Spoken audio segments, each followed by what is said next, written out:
I never believed in the phrase, losing everything overnight, until I lived it.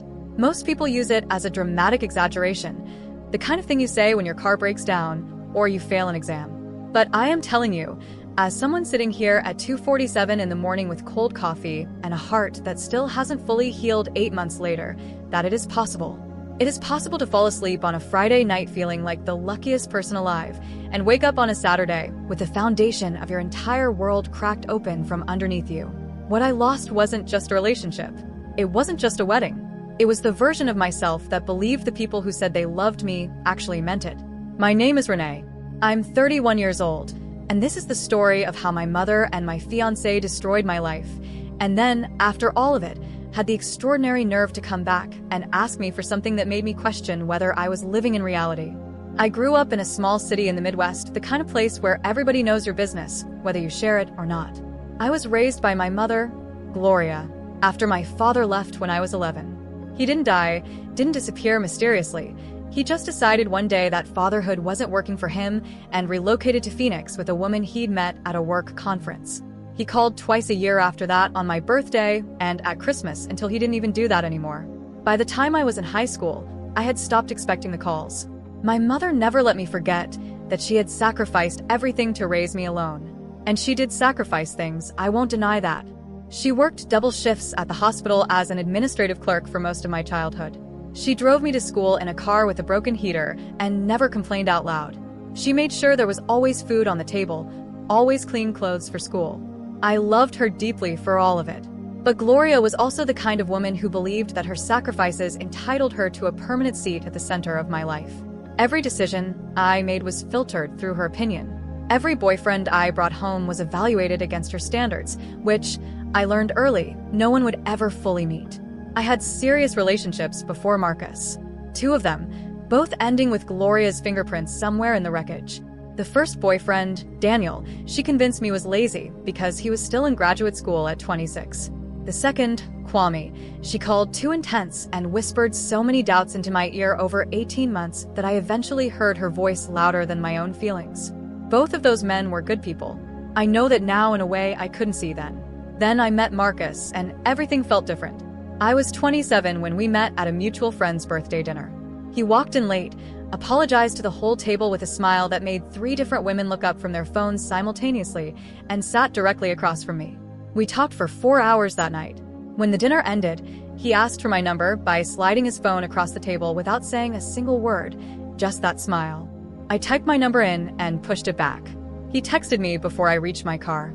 Marcus was 33, a project manager at a logistics company, stable and ambitious, without being obsessive about work.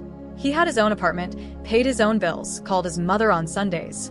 He was warm, but not suffocating. Attentive without being controlling. He made me feel like myself, fully, not a smaller or quieter version of myself, but the complete one. We argued, occasionally, the way all real couples do. But we always came back to each other. After 2 years of dating, he proposed at a restaurant we'd visited on our 3rd date. Simple, private, no cameras or flash mobs.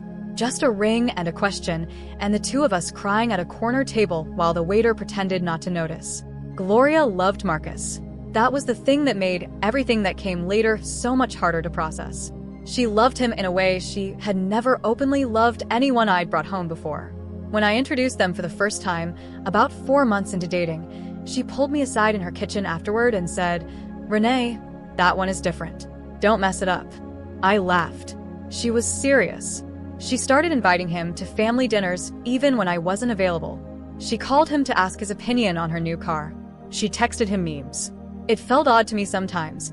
She had always been territorial about my time and suspicious of my partners, and here she was adopting mine, but I told myself it was a good thing. My mother finally approved of someone I chose.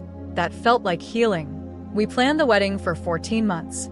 Small, meaningful ceremony, 60 guests, a venue at a lakeside lodge about 40 minutes from the city.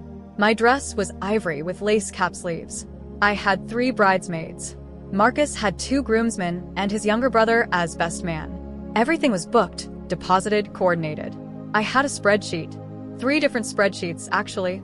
Gloria was involved in almost every decision. She came with me to the venue walkthrough, the catering tasting, the florist consultation. She had opinions about all of it, and I let her voice them because it made her happy, and because I thought including her was the kind thing to do. She'd spent so many years alone after my father left. Helping plan my wedding gave her something to be excited about. 6 weeks before the wedding, I started noticing things. Small things at first. Marcus began locking his phone when I walked into a room. Not dramatically, not obviously, just a subtle shift in how he held it. He started going to the gym at times that didn't match his usual pattern. He was distracted in a way that felt new. When I asked him what was wrong, he said work was stressful. Project deadlines, team problems, the usual. I believed him. I had no reason not to. Then my mother started canceling our planning lunches. Gloria had never canceled on me in my life.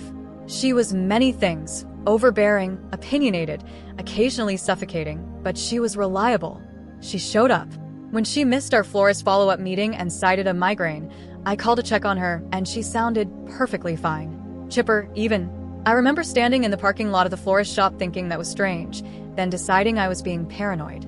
A week later, Marcus told me he needed a weekend away with some friends. He said they'd been planning it for months, his college friends, a fishing cabin up north, just a guy's weekend. I had not heard about this trip once in the 14 months we'd been planning a wedding, but he showed me the group chat as proof. It looked real. Names I recognized, dates, a cabin rental. I kissed him goodbye on a Friday afternoon and watched him pull out of the driveway. That Friday night, I drove to my mother's house to drop off some wedding favors we'd been storing in her garage. I had a key. I'd had a key to Gloria's house my entire adult life. I want you to understand what the next 5 minutes were like because it still plays in my head in a way that I cannot fully describe. I let myself into the side door that connected to the kitchen. The lights were low. There were 2 wine glasses on the kitchen counter, one with a lipstick mark. There was a jacket draped over the chair near the door. A jacket I recognized because I had seen it hanging in Marcus's closet 100 times. I stood in that kitchen for approximately 15 seconds without breathing. And then I heard his voice from the back of the house. I didn't go back there immediately. I don't know why. Something in my body locked up completely. I stood next to that kitchen counter and listened to the sounds coming from a hallway, and my brain kept cycling through alternative explanations with an almost ridiculous desperation. Maybe he'd come to visit my mother to surprise me. Maybe there had been some emergency. Maybe the jacket wasn't his. I actually remember telling myself in that moment, that jacket could be anyone's. It wasn't anyone else's. I walked down the hallway slowly. The door to my mother's bedroom was slightly open. Not fully, not enough to see everything, but enough. I pushed it open, and what I saw rearranged every memory I had of the past 3 years and replaced it with something I cannot unsay. Marcus was there. My mother was there. I don't need to write what I saw beyond that. What I will write is what happened next because I think people expect rage, screaming, things thrown. What actually happened was silence. I stood in that doorway, and I did not make a sound. Marcus saw me first. The sound he made, a kind of strangled exhale, somewhere between a gasp and a word that never formed, made my mother turn her head. I looked at my mother. I looked at Marcus. Then I turned around, walked back through the kitchen, picked up my car keys, and drove home. I don't remember the drive. I have no memory of traffic lights, turns, any of it. I arrived home and sat in my parked car in the driveway for what my phone later told me was 47 minutes. Then I went inside, took a shower, and sat on my bathroom floor until the hot water ran out. Marcus arrived at my apartment at midnight. He'd been calling since approximately 20 minutes after I left. I had read none of the messages. When I heard the knock at the door, I opened it because what else do? You can't not open the door to a moment like this. He looked wrecked, eyes red, shirt half-buttoned wrong, like he'd dressed in a hurry. He started talking immediately, the way people do when they've had an hour to rehearse and are terrified of silence. He said it had only happened a few times. He said it started 3 months ago, when Gloria had called him in what he described as an emotional crisis, and he'd gone over to check on her, and things had spiraled. He used that word, spiraled, like it was a weather event that had happened to him, rather than a series of decisions he made repeatedly over multiple weeks. I let him talk for about 4 minutes. Then I asked him one question. Did you think you were going to stop before the wedding? He didn't answer quickly enough. I told him to leave. He begged.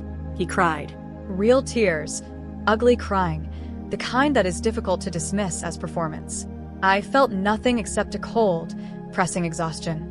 I told him again to leave, and when he still didn't move, I said, very quietly, Marcus, if you do not leave this apartment right now, I will call your mother. He left. I did not sleep. I lay in my bed and stared at my ceiling and had a conversation with myself that lasted most of the night. The kind of conversation where you try to piece together a timeline and keep finding new evidence you'd mistaken for something innocent. The gym schedule, the locked phone, the way he'd been slightly over-attentive at times, bringing me flowers for no reason, which I had understood as romance but now reread as guilt. The way Gloria had started finding reasons to be just slightly less available to me while being, apparently, very available to my fiancé. I called my best friend Diane at 6 in the morning. She arrived within 30 minutes with coffee and did the thing that good friends do.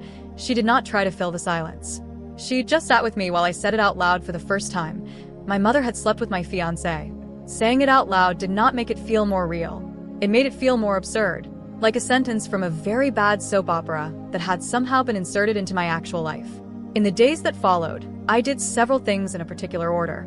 First, I called the wedding venue and began the cancellation process. I said there had been a family emergency, and I suppose that was not technically a lie. Second, I sent Marcus a single text message saying that the engagement was over and asking him to collect his things from my apartment while I was at work. He did. He left his key on the kitchen counter. I came home to a space with strange gaps in it, like missing teeth, spots where his coffee mug had been, where his charger was usually plugged in, where his jacket had hung. Third, I called the people who needed to know and told them the wedding was canceled. I did not explain. I said there had been a change, and I would explain later. Most of them, to their credit, did not push. I did not contact my mother. She contacted me, on the third day, with a text that said, "Renee, please call me. I know you're angry. We need to talk." I did not respond. She texted again the following day. "I love you, and I'm sorry. Please don't shut me out." I put her number on Do Not Disturb and focused on getting through each day without falling apart in a way that couldn't be reconstructed.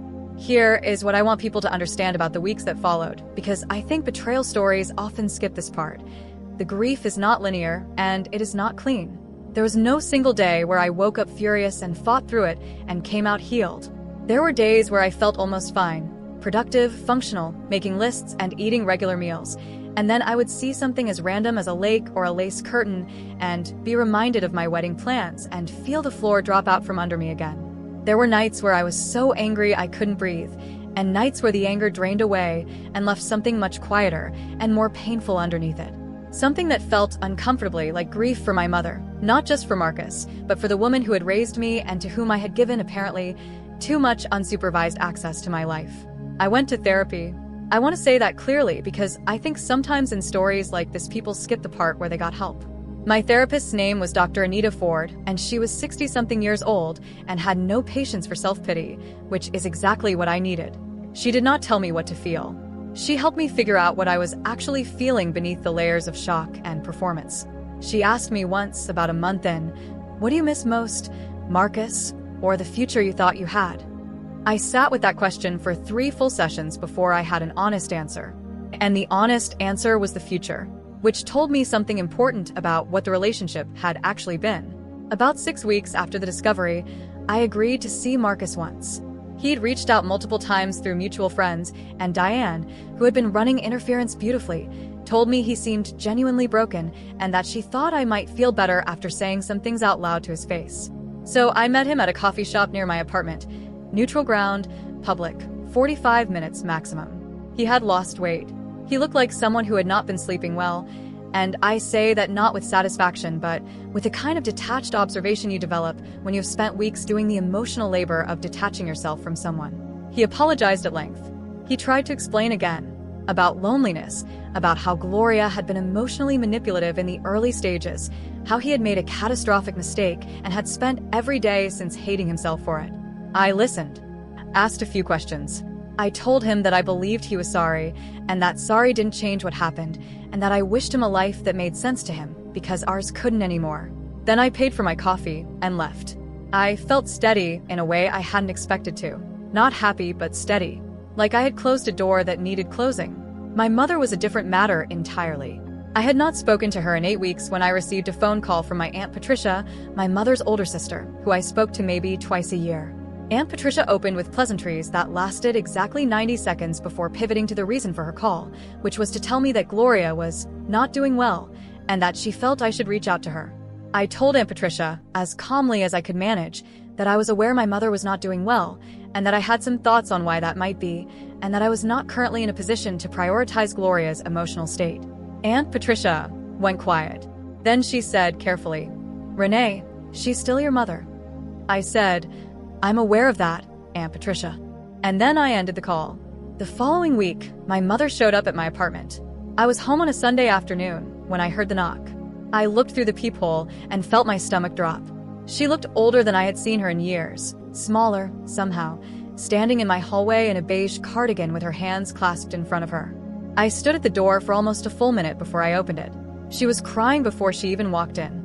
She said my name, and her voice broke on the single syllable of it, and I felt the reflex of 23 years of loving her rise up in me so powerfully that I had to hold onto the doorframe.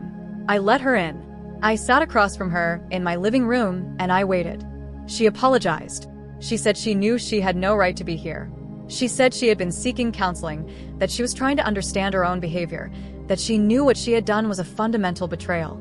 She said she had taken something from me that she could never give back. She said she was deeply, genuinely sorry. She said she loved me in a way that was not diminished by what she had done, even though she understood I might not be able to believe that right now. It was a good apology. That is the honest truth. It was specific, and it was accountable, and it didn't deflect. I sat and listened to it and felt the complicated, miserable reality of loving someone who has done something unforgivable. I didn't speak much. I nodded, occasionally. I said that I heard her. And then, after a pause that lasted long enough to feel significant, she said she needed to tell me one more thing. Here is where the evening changed. She told me, carefully, and with what I could see was considerable rehearsed delicacy, that when the affair with Marcus had ended on the night I found them, effectively, she had found herself in a difficult position. She explained that over the 3 months of the affair, Marcus had apparently also been helping her financially. Not large amounts, she said quickly, nothing too significant. But she had borrowed money from him. She used the word borrowed, for car repair and then for 2 months of her electricity bill when her overtime was cut at work. She said she hadn't told me because she hadn't wanted me to worry. I was listening very carefully. She said that now that Marcus was no longer in her life in any capacity, she was struggling financially in a way she hadn't anticipated. And she said, with her hands folded in her lap and her eyes slightly lowered, that she had come to ask me, her daughter, if I could help her get back on her feet. She said she needed approximately $2,000 to cover her past due bills and a car payment she'd fallen behind on. She said she would pay it back. She said she was only asking because I was all she had left. I want to be careful here about how I describe what I felt in that moment, because I have spent a lot of time with it, and I think accuracy matters. It wasn't rage, though rage was present. It was something closer to a kind of disorientation so complete that the room felt unreal. I had opened my door to this woman after 8 weeks of silence. I had sat across from her and listened to her apology and felt, against my own better judgment, the first tiny thread of something that might have eventually become the beginning of forgiveness. And in the same breath as that apology, she had pivoted to asking me for money. Money. After sleeping with my fiancé. After obliterating my wedding, my relationship, my sense of safety in the people closest to me. She wanted $2,000. I sat very still for what felt like a long time. Then I said, "Mom, I need to make sure I understand you correctly. You came here today to apologize to me. And, in that same conversation, you are asking me for money." She started to say that it wasn't quite like that she wasn't trying to combine the two things, that she'd wanted to apologize first, and the financial situation was separate. I let her finish. Then I said, "The reason you need money is partly because Marcus is no longer in your life. And the reason Marcus is no longer in your life is because you slept with him while he was engaged to me. So the financial problem you are asking me to solve is a direct consequence of the betrayal you just apologized for." She didn't have an answer to that. I told her that I was not going to give her money. I told her that I was not saying that because I wanted to punish her, but because I was not in a position financially, emotionally, or logically to absorb the consequences of her choices. I told her that I hoped she would find a way through her situation, and that I meant that genuinely, because she was still my mother, and I did not want her to suffer. I told her that if she reached out to Aunt Patricia, Patricia would help, because Patricia had always helped in the family, and she would not turn Gloria away. And then I told her that I needed time. Not forever, I said, because I genuinely didn't know what forever looked like between us. But time. Real time, not weeks. Months, possibly. during which I could not be her support system, her financial solution, or her emotional regulator. I said I needed to find out who I was without being built around her needs, because I realized sitting there in that moment that a significant part of why Marcus had had so much access to my mother was because I had made the two of them so central to my life that they had simply converged without me noticing. She left without the money. She cried at the door. I held it open and watched her walk down the hallway, and I stood there for a moment after she disappeared around the corner, feeling the complicated wreckage of a love that doesn't stop existing just because the trust is gone. I closed the door. I sat on my couch. I did not cry. That was 4 months ago. Since then, I have been living in what I can only describe as the quiet reconstruction of something I can't yet name. I'm still in therapy. Dr. Ford has become the single most valuable 50-minute investment of my week. I have moved my apartment, not far, just a new building, but it helped to not walk past the gaps where Marcus's things used to be every single morning. I have been promoted at work, which is both a good thing and evidence that professional performance is absolutely uncorrelated with personal devastation.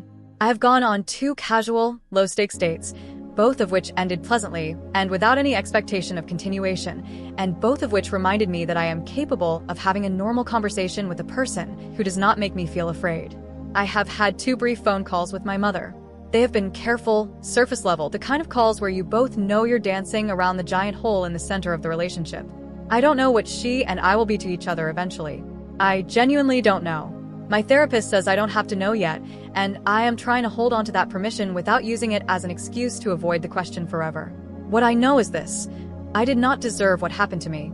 I want to say that plainly and without drama because I spent a lot of time in the early weeks wondering what I had missed, what I had done wrong, what I could have seen or should have known. The answer, which took months to actually believe rather than just intellectually accept, is that I didn't do anything wrong. Sometimes people we love fail us so catastrophically that no amount of vigilance could have prevented it because the failure lives inside them, not inside the circumstances we created. Marcus made his choices. My mother made hers. And I have to build my life around the truth of what I know now rather than the story I believed before. Someone asked me recently if I regretted the relationship with Marcus entirely. For years of my life, the proposal at the corner table, the 14 months of wedding planning, they asked if it felt like wasted time. And I surprised myself with my answer, which was no. Not because the ending didn't matter. It mattered enormously, it wrecked me, but because the version of me who walked into that birthday dinner at 27 and gave her number to a man with a good smile was doing the best she could with what she had. I don't think she deserves to have her hope rewritten as naivety just because of how the story ended. I'm 31 years old. I have a good apartment and a job I'm good at and a best friend who brought me coffee at 6 in the morning without being asked. I am learning, slowly, to take up the space in my own life that I had been offering to other people to occupy. I am learning what it means to need less external permission to know that I'm okay. If you're reading this and you recognize something in it, the slow accumulation of small warning signs, the way we rationalize the behavior of people we love because the alternative is too painful to sit with, I want you to know that it is possible to survive the version of betrayal that comes from the people closest to you. It is possible to come out the other side still fundamentally yourself, still capable of warmth, still capable of trusting, eventually, when the right evidence presents itself. I don't know yet what my life will look like in another year, but I know it will be mine in a way it hasn't fully been before. And my mother still hasn't asked me again about the money. I noticed that. I don't know yet what I'll say if she does, but I know it won't be yes.